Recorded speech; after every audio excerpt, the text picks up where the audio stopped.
Ladies and gentlemen, it's indeed a great honor and a great privilege for me to tell you about some of the exciting results we have from our laboratories.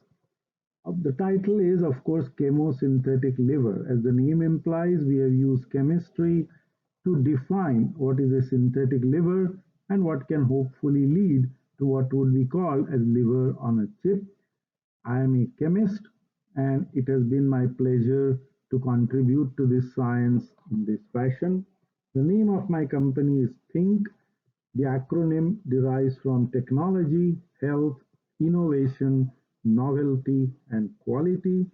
Why replace the K with a Q in Think? And the simple reason is that all the submissions and all that are in quality modules. We insist on quality. But I have a childlike fascination with the Mr. Q of James Bond, always somebody tinkering around with modern technology. This would illustrate to you one reason or the raison d'etre for our existence. It's a memorable article published in the Philadelphia Daily News. For all the inspiring innovations, for all the wonderful contributions from pharmaceutical scientists, from all the things derived from some of the best and brightest minds from our universities, we unfortunately face a pharmaceutical drug crisis right now that is not just limited to the opiates and all that. We get addicted to drugs at the age of 0 to 4 when we start with amoxicillin. Then we advance on to Ritalin, and where sometimes patients will take their kids to the doctors and simply insist on a prescription of Aldural and other attention deficit disorder drugs. Between 12 to 18, we start taking appetite suppressants. Then between 18 to 24, we take no dose tablets to study late or party late, as the case may be. We then balance the pressures of family and career with Prozac. Then you reach this wonderful age group. I am in it, so I'm quite happy. It used to be called old. I prefer the new term of being chronologically gifted. And then about 65, too many people take too many medications. And today it is widely understood that the average American about 65 takes about 12 to 19 drugs. And this simply can't be that good for you.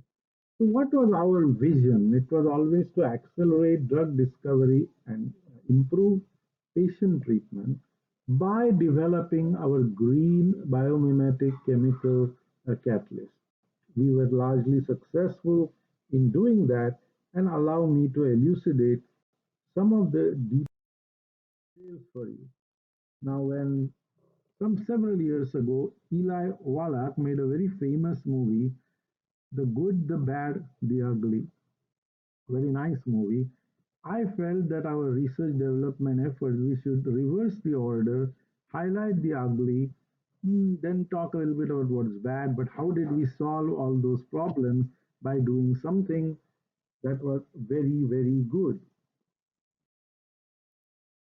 So, what do we mean when we say ugly? There are so many safety related attrition problems. There are so many adverse drug reactions which have been very, very poorly understood, which work against the cause of ensuring good health from the people. Now, the Food and Drug Administration and every regulatory agency has highlighted this, that we are not doing enough metabolic profiling. We are doing the basic studies, we are identifying some of the metabolites, but we still don't have a mechanism of isolating and identifying the metabolites, one that are formed in aqueous conditions, which degrade under aqueous conditions. For example, the epoxides and nitrines and all that react with our biological nucleophiles, which can be DNA itself, glutathione, and so on.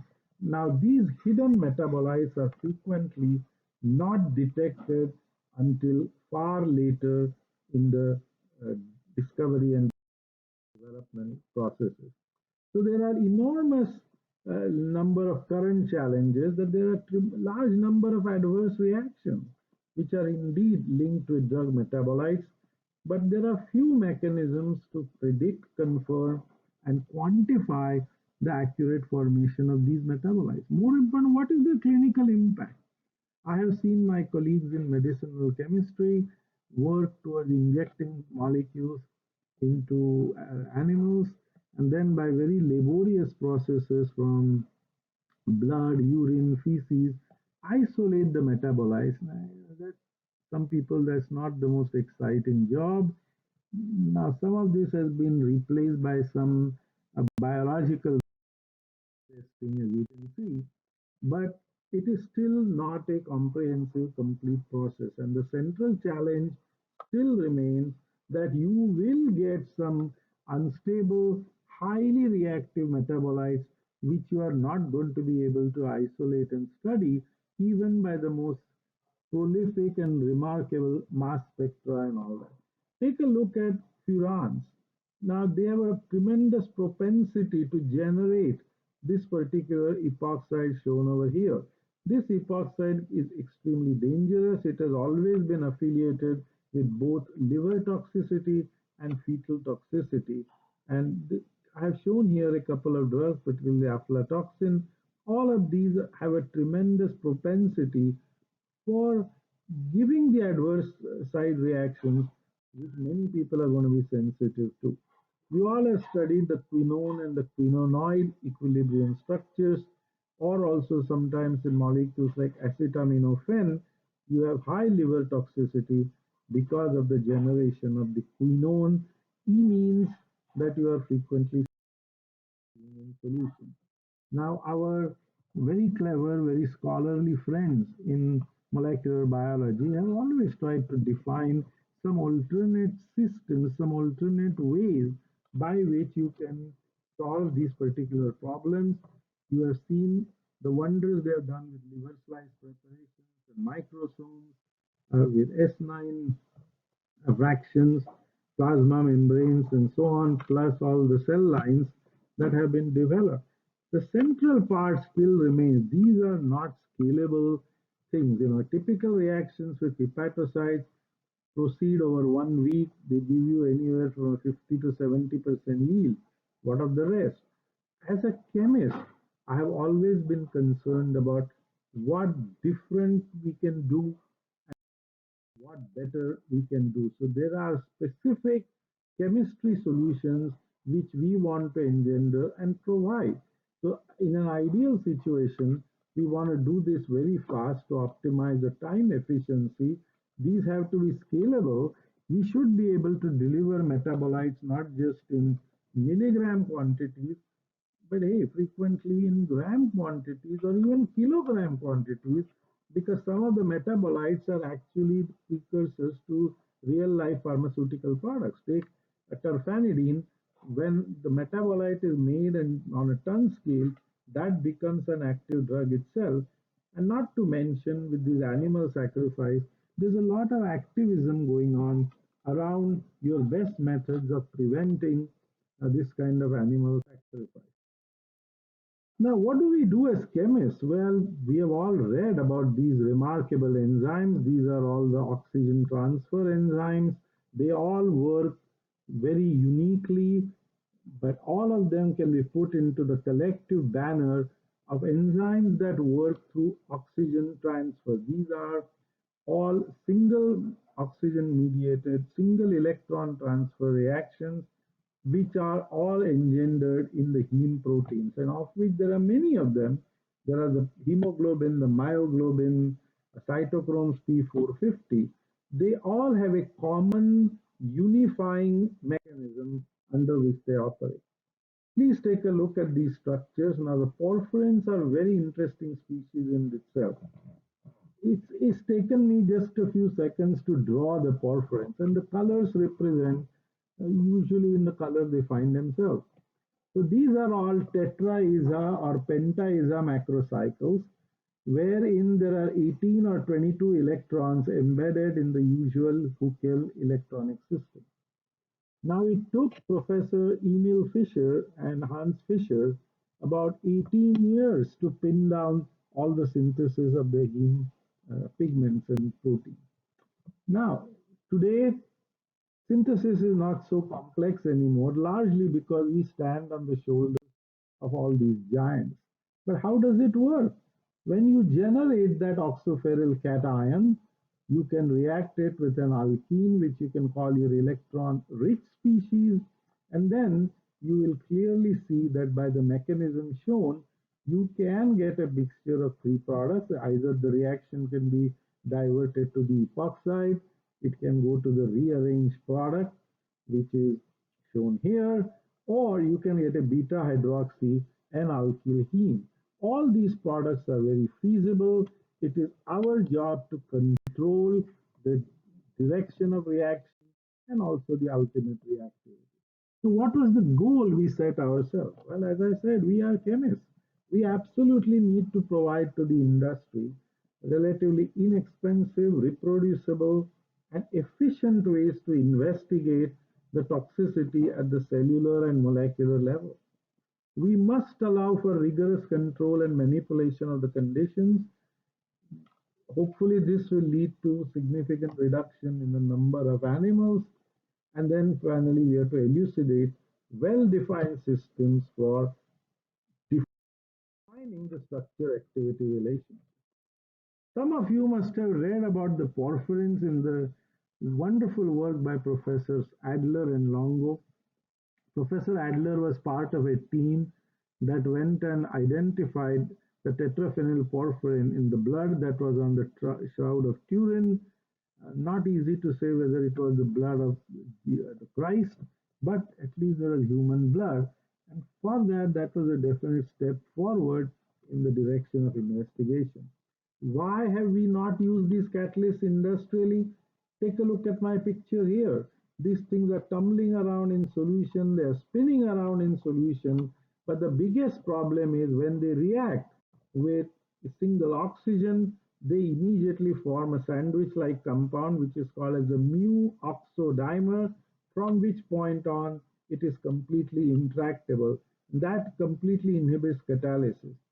Now, what can we do to ameliorate the problem? We can build in some steric hindrance around the molecule so these things become saddle shaped and they can bend and tumble. They acquire a saddle shaped configuration, but they will not dimerize. So I owe Professor David Dawson, with whom I did a sabbatical, for enormous amount of inspiration. He really started this work. If you take tetraphenyl porphyrin, it is a sterically unencumbered molecule which automatically gives you a dimerization. He conceived of the idea of incorporating halogen groups on the aromatic periphery of these molecules. Now, what does that tell you? First of all, chlorine atoms and bromine atoms are fairly bulky. So they will automatically impart steric hindrance, which will prevent dimerization. But the bigger thing is that the electronegativity of these chlorines is transmitted to the central ion. So now you have a sterically protective and an electronically activated material which will help you in understanding both the mechanisms and so on. So what was my contribution in the group? I managed to add halogens on the beta pyrrole portions of these molecules, and therefore that would make the catalyst even more unencumbered, but kinetically activate the reaction even more. Now the proof of the pudding is in the eating. Our catalyst and ultimately we even added sulfonate groups. They are incredibly stable. We worked on the oligomeric diazom aquacyclic catalyst pioneered by Professor Eric Jacobson. Now, what do I mean that the shelf life of these goes up? The time when they exist as oxoferryl cations in reaction goes up very dramatically. Ladies and gentlemen, please look at the iron tetraphenyl porphyrin. Its turnover number, which means how many moles of product it can produce per mole of catalyst. Look at that. For the tetraphenyl porphyrin, you can make a turnover of 20 at minus 80 degrees. Now, these are not conditions that are industrially facile or feasible. Then you go to the J. Groves as methylated porphyrin, you get a turnover of 200 at minus 80. With Dave Dolphin's original halogenated catalyst, you can get a turnover of 10,000 at room temperature. And with our Chorgadi Dolphin catalyst, the turnover number is over 100,000 at room temperature. And hey, then we just stop counting. Now, these catalysts are extraordinarily stable to refluxing 90% hydrogen peroxide in 1 hour. Can you ask for 1 week? Can you ask for anything better? You and I will not survive being refluxed in hydrogen peroxide for over a week. So now we are ready to go. What kind of reactions can we do? Now, any sophomore level organic chemist, when challenged, when asked in an exam, they will readily predict that the aromatic benzene ring will be hydroxylated, then dihydroxylated, and then, of course, we would go to the quinone aromatic structure. Anytime there is a double bond, it will lead very inexorably to the epoxide. Consider these important drugs. Now, the O-methyl group is particularly prevalent in all the opioids we have been reading about. Now, this can go through the intermediacy of a O-hydroxymethyl and then finally go on over here. And this can continue endlessly. Now, what is the problem? Every time we read in the papers that somebody has died of a drug overdose and that authorities have to wait for a week to do toxicology, it is because there is no availability of any reference standard. Take a look at the drug called as aminopyrine. I specifically selected that for a start.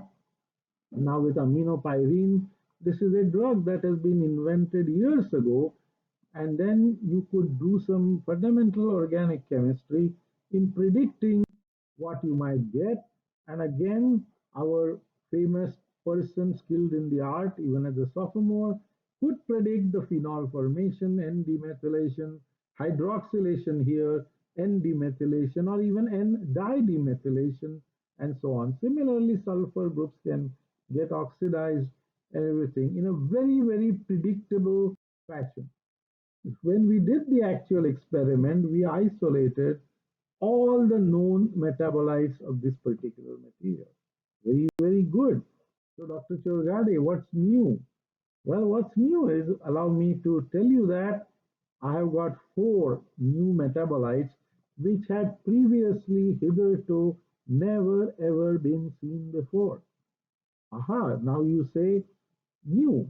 Why weren't we seeing those before? Well, look, they are a NHOA, they are a aldehyde which could form Schiffs bases, and so on. These are unbelievably water soluble. They can be reacted with the biological nucleophiles, particularly glutathione, particularly even DNA.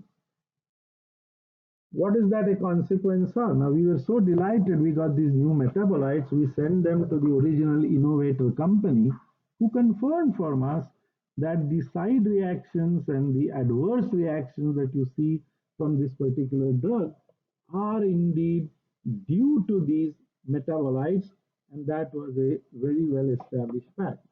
The next one gave me a lot of personal thrill, if you will. This was a drug that was being attempted for Alzheimer's treatment. We did this work because we had access to some grants in our possession. We did this work before it went to any toxicology studies by the traditional method. We said, let's squirrel away some, let's try it with our porphyrin. And we got the usually expected mixture of the lactone, the N-demethyl species, the N-demethyl lactone, and the N-oxide. We made a note of that. And then when the trial results came in, it was a revelation because these metabolites in rats and dogs were produced in exactly the same ratio, subject to a very minor variation, which could be even attributed to experimental error. Take a look at these drugs. Lidocaine. Lidocaine was a drug invented in 49 where there were no animal studies, not anything. It's an anesthetic that was developed in Switzerland. You could, of course, predict hydroxylation, phenol formation, and dealkylation. What did we get? Exactly the same thing. And more important, the new metabolites which could be predicted as having arisen from that. Now, here is a true high point in my story. Remember the excesses of thalidomide. These were drugs that were used in the 1960s. They had in an epoxide intermediate which was not detected till much later, but that epoxide had a devastating effect on toxicity. You all do recall that thousands of kids, remember the word thousands, were born with no arms and no legs. It required the persistence of a very determined scientist at the NIH to prevent these drugs from coming into the United States, for which she got all the recognition she could deserve. But later on, people were working on compounds with a similar structure, which all had, if you look at this structure, this had a double bond in the same position of a dihydropyranyl ring. And so every molecular biologist, every structural computational scientist was very nervous that this will give rise to the same kind of toxicity, particularly in fetal toxicity, as was seen in thalidomide. So I was a bit naive then. I said, so why don't you test it out? Sorry, Dr. Chorgade, we cannot do it. Why not? Well, that epoxide is extremely unstable. We cannot isolate it because we are doing the reaction with hepatocytes in water. The epoxide is unstable, plus it reacts with the biological nucleophile. I said, aha, you have me on speed dial, give it to me. Oh, what can you do differently? Well, I work in organic solvents. So I did. With our technology, we handed them 18 grams of metabolites. They were incredulous. They said, are you sure this is not a typographical error? No, it isn't. We gave them enough metabolite for them to do all the tests to prove that this is indeed a highly toxic metabolite, particularly representing its actions in teratolite. Oh my God. What can we do, doc? Well, hydrogenate it, you will get the double bond gone, you will get a saturated tetrahydro uh, ring, and then the metabolite should be non toxic. So it proved. So this drug went all the way into the marketplace, and you can guess what happened from that point on. Why is the drug not in the marketplace now? Because too many people wanted to use it as a recreational, and that was not a particularly pleasant aspect of it. So I have proved to you that I can make metabolites to scale. I can do it in predictive fashion. What else can we do? So I was like listening to a phenomenal lecture in the Harvard Medical School. That medical doctor said that today patients are being very adversely affected by a combination of drugs they take. Particularly, people are prone to taking the statins, Lipitor, then they take an anti-diabetic medication, then they take an anti-hypertensive, and the daisy chain goes on. As an organic chemist, I said, well, if they take all these together at breakfast, surely there are forces of intermolecular attraction that result in a build-up of some of these kind of compounds. So what will that do to us? Now you have formed a larger supramolecule or by a macromolecular complex which is less likely to penetrate into the binding pockets of cytochrome P450. Well, so what? Well, then the drug will go unmetabolized and increase the concentration in the bloodstream. What will that do? Will you be cured faster? Possibly, but you will certainly be also sensitive more to the toxic side effects. Now, this is the remarkable work of Professor Colin Suckling, who has synthesized a lot of these triazoles. And ladies and gentlemen, these triazoles, which are called as minor groove binders of DNA, one set has successfully passed phase 2 clinical trials for Clostridium difficile diarrhea. They're showing some unbelievably positive effects in leishmaniasis, in trypanosomiasis, and the list can go on endless. What did Professor Suckling do? All of a sudden, he was finding out that he was detecting no metabolism, none. How can that be? All the organic chemists could write these fundamental mechanisms. You could make the tablet, but even in rats, hey, there was no metabolism. Then he remembered there is his friend Mukund Churgare sitting at the time in Boston. He said, can I do something? Can I find out the hydroxy metabolite of these compounds by using your metalloporphyrin? I said, go for it. But he says, before that, let me run the NMR of rat's blood to see what is the metabolic fate of the compounds I injected.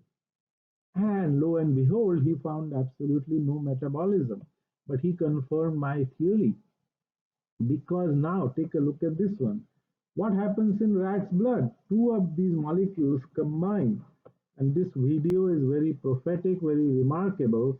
But these molecules do come together. They come together in head to tail fashion. They form a dimer, and then, of course, that stops the metabolism, doesn't it? So now he got the inkling that the dose level has to be controlled, and then they crystallized out this dimer. It crystallizes in like pancakes in units of six. So you get a stack of six of these pancakes, if you will, and the rest is history. We have conclusively proved that one, you can not take too much of this particular drug. You have to take it under very carefully controlled conditions. And we had all kinds of fun with it. We found out that if you space the Lipitor and the anti-diabetic drugs by 12 hours, so much the better for you. Do not take all your tablets together. So this is example of naproxen. Naproxen is of course a painkiller and everything. I've said take it, leave it. So it's formed in Aleve. But please remember that do not take excess because this when hydrolyzed gives you an OH group there. Atorvastatin and glimepiride, which is a diabetic, do form these complexes.